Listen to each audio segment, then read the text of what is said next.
अस्सलाम वालेकुम जी। मेरा नाम सुहेल अब्बास है और आप देख रहे हैं learn with Suhail official YouTube channel.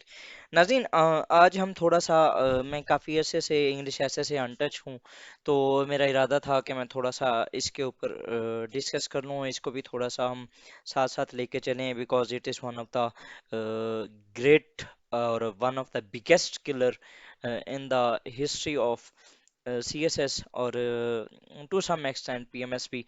तो हम इसको थोड़ा सा देखते हैं। खैर, पीएमएस में उस तरह नहीं है जिस तरह सीएसएस में होता है, लेकिन सीएसएस में तो ऑलमोस्ट 85 से 95 तक चला जाता है इसका जो किलिंग रेशियो है। तो इससे में जो सबसे ज़्यादा हमारा एक मेजर क्वेश्चन होता है ना, जैसे ही हम हमारा ऐसे का पेपर हमारे सामने आता है या हम कोई मॉक दे रहे होते हैं ओवरऑल, तो सबसे पहले जो हमें चीज़ पैनिक करती है वो होती है टॉपिक। मतलब कि जब भी आपके सामने आपका पेपर आता है तो आप एक बार लाजमी पैनिक होते हो, और ये एक नेचुरल सी चीज़ है। एक फितरत इंसानी में ये चीज़ मुश्तमिल है कि जैसे ही हम कोई नई चीज़ या कोई एक नया रास्ता देखते हैं, कुछ भी नई चीज़ देखते हैं, अगर तो वो एक प्लेजेंट हो, मतलब कि अगर हमारी फेवरेट हो, हमारा इंटरेस्ट उसमें शामिल हो, तो फिर हमें खुशी होती है। लेकिन अगर हमें सम सॉर्ट ऑफ एक फेयर हो या कुछ भी इस तरह का हो जिससे हमें ये फील हो कि ये हमारे लिए नुकसानदेह है, तो एक फेयर का होना लाजमी है। सो जब भी आपके सामने कोई भी नया पेपर आता है, आप किसी मॉक में बैठे हैं या आप ओरिजिनल किसी भी CSS के एग्जाम में बैठे हैं या किसी भी डिस्क्रिप्टिव एग्जाम में बैठे हैं, तो आपके सामने जब एक टॉपिक आता है तो आपका जो डरना है वो एक नॉर्मल सी बात है। इसमें इतना ज़्यादा कोई इशू वाली बात नहीं है। ठीक है, लेकिन how to select your topic, मतलब कि ये एक बेसिक चीज़ होती है, बिकॉज उस टॉपिक के साथ फिर आपने अगले 1.5 से 2 घंटे या 3 घंटे आपने लड़ना होता है, और अल्टीमेटली आपने एक मकसद अपनी मंजिल मकसूद तक पहुंचना होता है। मतलब कि आपने एग्जामिनर से जो क्वेश्चन लिए, आपने उसको अंडरस्टैंड किया, फिर उसको प्रॉपर आउटलाइन बनाई उसकी, और फर्दर आपने उसको एलेबोरेट किया। तो इसके लिए आपको थारोली अंडरस्टैंड होना टॉपिक का ये बहुत ज़रूरी होता है। तो इस चीज़ को मद्देनजर रखते हुए मैंने कोशिश की है कि ये एक थोड़ी सी, मतलब कि एक शॉर्ट टाइप कोई वीडियो बना दूं ताकि आपको थोड़ा सा ना आइडिया हो जाए। सबसे पहले स्टोरी टाइम। लेट्स सपोज कि आपने लाहौर से कराची जाना है या कराची से लाहौर आना है, या कहीं पर भी, मतलब कि आप किसी भी कंट्री में बैठे हैं, आपने वहां से किसी दूसरे कंट्री जाना है। तो if you are going to travel for tourist, for मतलब कि आप अपनी तफरीह के लिए जा रहे हैं या कोई भी आप किसी ऑफिशियल विजिट के लिए जा रहे हैं, तो सबसे पहले आप क्या करेंगे? आपने प्लानिंग करनी होगी कि मैंने इस दिन से इस दिन तक जाना है। उसके अलावा आपने देखना होगा कि क्या मैं बाय रोड जा सकता हूँ या मैं बाय प्लेन जाऊँगा, या फिर उसके अलावा मैंने अपने साथ क्या क्या लेके जाना है, क्या क्या मेरे लिए ज़रूरियात हैं। ठीक है, आप अगर फॉर एग्जांपल बाय रोड जाना चाह रहे हैं तो क्या आप मोटरवे से जाएंगे या आप GT रोड जाएंगे। उसके अलावा भी और मल्टीपल क्वेश्चंस होते हैं, मतलब कि आपने ड्रेसिंग किस तरह की करनी है, वहाँ की वेदर का कंडीशन क्या होगा।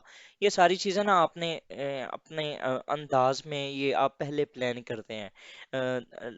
लाइक अगर फॉर एग्जांपल मैं आपको एक एग्जांपल दूं, अगर नॉर्दर्न एरियाज में आप में से किसी ने जाना हो या मैंने जाना हो, तो पहले मेरा तकरीबन 10 से 15 दिन पहले मेरा एक प्रॉपर प्लान बनेगा कि मैंने इस डेट से इस डेट पे जाना है। और मैं पहले देखूंगा कि उन दिनों में वहाँ पर वेदर किस तरह का है, मुझे कौन कौन से ड्रेसेस अपने लेके जाने हैं। ये सारी चीज़ें ना, मतलब कि हमें पहले एक प्लानिंग करनी होती है। अब हम ना इस स्टोरी को हम ले आते हैं अपने ऐसे के ऊपर। क्या जब भी हमारे सामने एक नया ऐसे आता है, क्या जैसे ही हमारे पास एक टॉपिक आता है, क्या हमने उसके लिए कोई प्लानिंग नहीं करनी होती कि हम किस रोड से जा रहे हैं, हमने कौन सा ऐसा टॉपिक है जो कि चूज करना है, और मेरे लिए सूटेबल कौन सा है, और मैं किसके ऊपर ज़्यादा मतलब कि मेरे पास अवेलेबल रिसोर्सेज क्या हैं। हमने ये भी तो देखना होता है ना।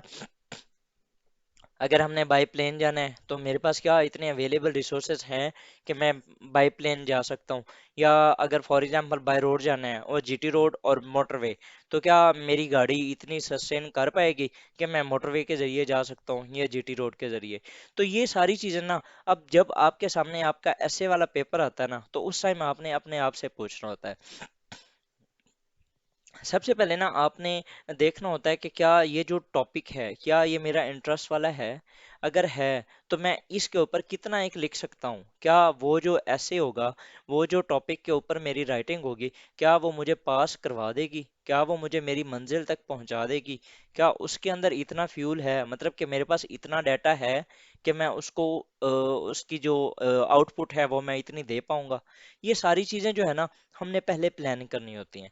तो सबसे पहले ना जो टॉपिक सिलेक्शन होती है, जैसे ही आपके पास पेपर आता है तो आपने इंग्लिश ऐसे का उसके में ना spend some time to understand your route, your stuff, your available resources. आपने अपने पास जो आपका डाटा है, पढ़ा बहुत कुछ होता है, अगर आपने 11 सब्जेक्ट्स पढ़े हैं तो आपने बहुत कुछ पढ़ा है। और वो डाटा वाकई, ये जब स्टार्टिंग में मैंने जब तैयारी स्टार्ट की थी तो सारा मैं यही बताते थे, बेटा आपके पास नॉलेज बहुत ज़्यादा होगा। लेकिन हम डरते थे कि यार जब हम एग्जाम हॉल में जाके बैठेंगे तो किस तरह होगा, कैसे होगा। आपके पास नॉलेज बहुत ज़्यादा होता है, इसमें इसमें वाकई कोई भी एक दो राय है ही नहीं। ठीक है, जैसे ही आप एग्जाम हॉल में जाके बैठते हैं एकदम थोड़ा सा ऐसे फील होता है कि आपका माइंड जो होता है वो वाइप आउट हो चुका होता है। लेकिन जैसे ही आपके सामने पेपर आता है तो आपके माइंड में वो सारी जो आपने उस टाइम तक पढ़ा होता है वो आपके सामने वो जो सीडीज की तरह और वो एक ना वीडियो प्लेयर की तरह वो ओपन हो जाता है और वो प्ले होना स्टार्ट हो जाता है। तो आपके पास डाटा बहुत कुछ होता है। सबसे पहले ना आपने अंडरस्टैंड करना है योर रूट, आपका बेस्ट इंटरेस्ट, आप किस टॉपिक के ऊपर सबसे ज़्यादा अच्छे तरीके से उसको लेके चल सकते हैं। ठीक है, don't jump into the bus without knowing where it is going. मतलब कि हम कोशिश ये करते हैं कि हमने ना जैसे ही हमारे सामने पेपर आता है तो हम फौरन ही कोई ना कोई टिक लगा लेते हैं ऊपर से। ये मेरे साथ भी कई बार हुआ है, मैंने भी कई बार किया और फिर ये मेरे लिए काफ़ी डिजास्टर्स भी रहा है कि मैं ऊपर से ही मुझे कोई जो मेरी प्रायोरिटी सेट की हुई होती हैं उन्हीं में से कोई एक आध टॉपिक आ जाता है और मैं उसी को सिलेक्ट कर लेता था। लेकिन नीचे उससे भी अच्छा टॉपिक दिया होता था, लेकिन अब क्योंकि मैं उसको टॉपिक टॉपिक सिलेक्ट कर चुका होता था तो मैं नीचे देखता नहीं था और वो मेरे लिए फिर नुकसानदेह साबित होता था। तो सबसे पहले आपने एक बार पूरा गो थ्रू करना है और फिर उसके बाद कुछ थोड़ा सा टाइम दें। ये ना देखें कि वो कर चुका है या वो कर चुका है, मतलब कि आपने अपने अपने लिहाज से आपने देखना है कि टॉपिक कौन सा है और आपके लिए कौन सा ज़्यादा सूटेबल होगा। और ये जो ज़्यादातर टीचर्स यही रिकमेंड करते हैं कि आप 5 से 10 मिनट लगाएं टू सिलेक्ट योर टॉपिक। क्योंकि अगर आपने सही रोड चूज नहीं किया और फिर आगे आप 2 घंटे 50 मिनट चलते भी रहें तो आप अपनी मंजिल पे नहीं पहुंच सकेंगे। So it is better to understand where you are going. आप वो वहां पर आप टाइम लगा लें ताकि आपका जो बाद वाला जो वो सफ़र है वो एक अच्छा गुजर जाए। नेक्स्ट ये प्रायोरिटाइज योर एरियाज, मतलब कि ना ये आपको ना पहले ही होना चाहिए आपको आइडिया कि मेरे जो मोस्ट इंटरेस्टेड टॉपिक्स हैं वो कौन से हैं। आप अपने जो आपका मेंटोर हैं आप उनसे थोड़ा सा इस लिहाज से गाइडलाइंस ले सकते हैं कि सर आप मुझे बता दें कि मैं किस एरिया में बहुत ज़्यादा अच्छे तरीके से लिख रहा हूँ। वो आपको बता सकते हैं। मुझे जो मेरे सर ने बताए थे उनमें सबसे पहले अगर मैं एग्जांपल लूँ तो ग्लोबल पॉलिटिक्स एंड जो फॉरेन पॉलिसी रिलेटेड थी या ओवरऑल जो ग्लोबल आईआर के रिलेटेड जितने भी टॉपिक्स थे उनके ऊपर मेरी बहुत अच्छी ग्रिप थी। तो मुझे सर ने रिकमेंड किया था कि अगर कोई इस तरह का टॉपिक आता है तो आपने सबसे पहले इसमें जाना है। दूसरा मेरा एरिया क्लाइमेट चेंज वाला बहुत स्ट्रांग था, तो I was very very very comfortable with this topic. Similarly globalisation के ऊपर मैं बहुत अच्छी मेरी ग्रिप थी। सिमिलरली वोमेन और जेंडर के ऊपर, बिकॉज मेरा जेंडर स्टडीज था तो मैं इसके ऊपर बहुत ज़्यादा फोकस करता था फॉर माई ऐसे। तो आप भी अपनी जो प्रायोरिटीज़ है ना वो आप सेट कर सकते हैं कि अगर फॉर एग्जांपल एग्जाम हॉल के अंदर अगर इनमें से कोई टॉपिक आ गया तो मैं पहले इसको चूज करूंगा, फिर मैं इसमें आऊंगा, फिर मैं इसमें आऊंगा और फिर मैं इसमें आऊंगा। और अगर खुदा ना खास्ता इनमें से कोई भी नहीं आता देन आपको वही वो ये चीज़ वहाँ पर आपने पहले अंडरस्टैंड करना है आपके पास अवेलेबल रिसोर्सेज किस में से आते हैं। आपने उसको देखते हुए फिर आपने वहाँ पर एस्टिमेट लगाना है, आपने देखना है आपके पास अवेलेबल स्टफ क्या है। ठीक है, और उसके बाद आपने उस टॉपिक के ऊपर जाना है, लेकिन इंटरेस्टेड टॉपिक हो, मतलब कि आपका उसके अंदर एरिया आपका इन्फ्लुएंस हो, मतलब कि आप ये चाहते हो कि मैं इस टॉपिक के साथ जाऊं। ये बहुत ज़्यादा मैटर करता है। नेक्स्ट अगर बताएं तो ये मैं ऑलरेडी आपको बता चुका हूँ कि B confident with your knowledge. Because हम अक्सर ये कहते हैं कि दूसरा लिख रहा है या हम पता नहीं लिख पाएंगे या नहीं लिख पाएंगे, प्रैक्टिस इतनी ज़्यादा की नहीं होती, तो उसके लिए सबसे बेहतर तो ये भी होता है कि आप पहले प्रैक्टिस कर लें ज़्यादा से ज़्यादा। आप मॉक्स एग्जाम्स दें, आप मुख्तलिफ अपने कलीग्स को लिख के चेक करवा लें, अपने साथ वालों को लिख के चेक करवा लें, लाइब्रेरी में बैठ के आप प्रैक्टिस कर लें, ताकि आपका वो जो फ्लो है ना वो बनता जाए। ठीक है, उसके अलावा अगर देखा जाए तो sometimes in exam hall we see others when they have started writing the essay we become victim of lack of confidence. So don't do this with yourself. Never compare yourself with anyone in exam hall. ये खास तौर पे मतलब कि अपने आप को exam hall के साथ कभी भी किसी के साथ कंपेयर ना करो, because you don't know what he is writing, he is right और इट इज राइट और रॉन्ग। आप उसको गारंटी नहीं दे सकते कि उसको सक्सेस मिल जाएगी। ठीक है, ना ही आप अपने आप को दे सकते हो। So just focus on your paper and be confident with your knowledge. Next जी, choose broad topics instead of narrow topics. मतलब कि ना हमारा एक डायलेमा ये भी है कि हम ना कोशिश करते हैं कि कोई एक आध वर्ड जो भी हमें नज़र आता है और उसको हमने पढ़ा होता है तो हम उसी को उठा लेते हैं और हम उसी के ऊपर लिखना स्टार्ट कर देते हैं। लाइक अगर 2019 के अंदर मैं देखूं तो मेरे सामने आया था पोलराइज पॉलिटिक्स टाइप का कोई एक CSS 2020 का, शायद ये ऐसे था। उसके अंदर ना उसमें जब ये पोलराइजेशन ऑफ पॉलिटिक्स था तो मैंने कोई डेमोक्रेसी रिलेटेड भी था तो मैंने उसको चूज कर लिया, because the word that was use in that topic was some sort of मेरा, मैंने उसको देखा हुआ था, मैंने उसे पढ़ा हुआ था, तो मैं स्टार्ट हो गया। लेकिन मैंने ये नहीं देखा बेसिकली उसने पूछा क्या है।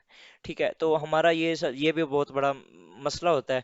और दूसरा ये है कि हमने कोशिश ये करनी होती है कि हम ब्रॉडर टॉपिक उठाएं, मतलब कि जिसका ना एक एरिया ऑफ इन्फ्लुएंस जिसका ज्यादा हो, मतलब कि जिसमें हम अच्छे तरीके से ना खेल सकते हो।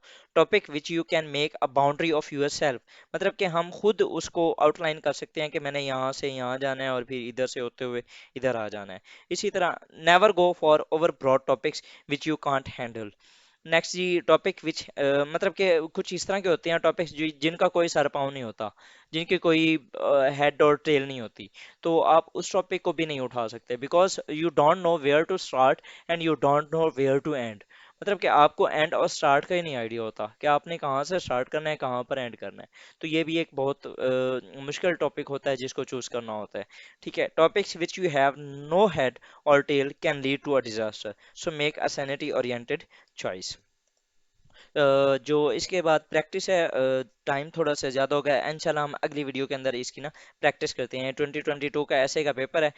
मैं इंशाल्लाह ताला इसके ऊपर ना थोड़ा सा आप इसको ना एक बार देख लीजिएगा और इसमें आप कमेंट बॉक्स में आप मेंशन कर सकते हैं कि आप इनमें से ना कौन सा टॉपिक चूज करेंगे, ये जो आपको मैंने टेक्निक्स बताई हैं इनको यूज़ करते हुए।